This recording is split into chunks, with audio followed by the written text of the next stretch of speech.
If you want to permanently delete your X account, follow these straightforward steps to ensure your account is removed completely.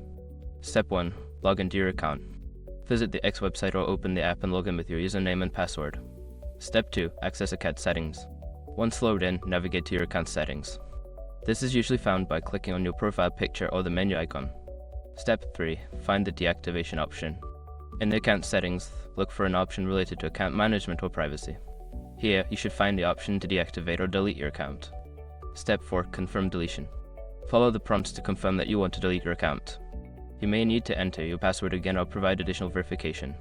Step 5. Wait for confirmation. After confirming, you should receive a notification that your account deletion request has been processed.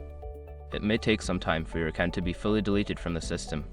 Once you have completed these steps, your X account will be permanently deleted. Make sure to back up any important data before proceeding, as this action cannot be undone.